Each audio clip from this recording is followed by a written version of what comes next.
मैं डीग रहा था, तो डीग में जब से मैं डीग जेल में गया था तो सारे बंदियों को इतनी परेशानी का सामना देखना पड़ा।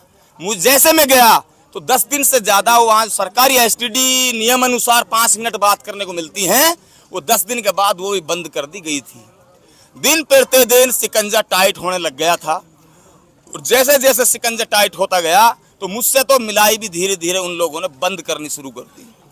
जैसे ही कोई सफेद कपड़ा वाला आ जाता था, कोई आदमी ऐसा टैलेंट आता था, तो उससे वो मिलाई भी नहीं होने देते थे। मुझे वो लोग कुछ बताते ही नहीं थे, कोई तेरा मिलने वाला अंदर आया या बाहर आया, कोई बात हुई है, वो मिलने नहीं देते, प्रेशर में ले लेते थे। अब रहा मसला इस चीज का, उसके बाद जब एसटीडी बंद हो गई, सारे बंदी परेशान होने लग गए, तो मैंने वहां जेलर साहब से कहा कि जेलर साहब, मेरी वजह से आप सब लोगों को तकलीफ मत दो। अगर मेरी एसटीडी में बात करने से कोई प्रॉब्लम आपकी नौकरी को होती है, किसी और चीज को होती है, तो आप ऐसा करो, मेरा नंबर डिलीट कर दो, मैं बात नहीं करूंगा, लेकिन मेरे जितने बंदी यहाँ बंद हैं इनके लिए तकलीफ नहीं होनी चाहिए, इनकी समय समय पर बात होनी चाहिए। फिर मैंने अपने नंबर को डिलीट करवाया और फिर उन लोगों के लिए एसटीडी चालू करवाई, वरना बहाना ले लिया कि साहब एसटीडी पीछे से बंद है।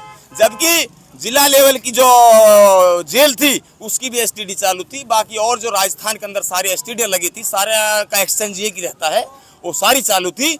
स्पेशल मेरी वजह से उस एसटीडी को 1.5 से 2 महीने तक बंद रखा गया था। इस तरह की अफवाहें थी, जलीस जी आपसे मिलने जेल पहुंचे थे। जलीस जी मिलने गया था, मिलाई डे उस दिन नहीं था। मिलाई डे नहीं होने के कारण वहां सूचना पुलिस को चली गई थी, और पुलिस को सूचना जाने पर वहां 2-3 गाड़ियां पुलिस की आ गई थी, भारत न्यूज वाले आ गए थे और एनडीटीवी वाले आ गए थे, कई पत्रकार आ गए थे। जलीस को वहां से वापिस आना पड़ा, वो मेरे से मिल नहीं पाया और ना मेरी उससे कोई बात हो पाई। वायरल रहा चुनाव के दौरान, जिसमें ये देखने को मिल रहा था कि वहाँ के एक आयुक्त प्रहरी हैं जो डीग से रहते थे, आपने जो यहाँ की मौजूदा मंत्री रही थी उनका समर्थन करने को कहा है। ऐसा है, अफवाहें काफी चलती हैं, और डीग से मैंने तुम्हें बता दिया कि एसटीडी भी बंद थी, वहाँ ना कोई जेल में फोन प्रोवाइड था और ना फोन से प्राइवेट वहाँ कोई बात कर सकता है, और ना हमने हाल की जाहिदा को मंत्री को समर्थन किसी से बात की थी। वो जो ऑडियो है वो कोई जेली ने, कैदी ने वहां से बाहर निकल करके, वो एक मेयो कांस्टेबल वहां लगता है, उसके साथ एक बहुत बुरी तरह से एक विश्वासघात किया था। उसकी वीडियो को, ऑडियो को एडिट करने पर उसको फंसा करके सस्पेंड करवाया है। और किसी ने, मुल्ला जी है वो, जो भी है, मैं नाम लेना उचित नहीं समझता क्योंकि ये थोड़ी वैसी बात है, उसको उसने धर्म खा करके वो ऑडियो बनाई है, कैसे बनाई, क्या किया क्या नहीं किया है। वो ऑडियो मुझे लगती है कि वो आरिफ भाई साहब हेड साहब की नहीं है, ना आरिफ इस तरीके से बात करता है। चलिए, आपके जो चाहने वाले आपका स्वागत किया है और तमाम क्षेत्रवासी आपको देख रहे हैं, उनसे क्या कहेंगे?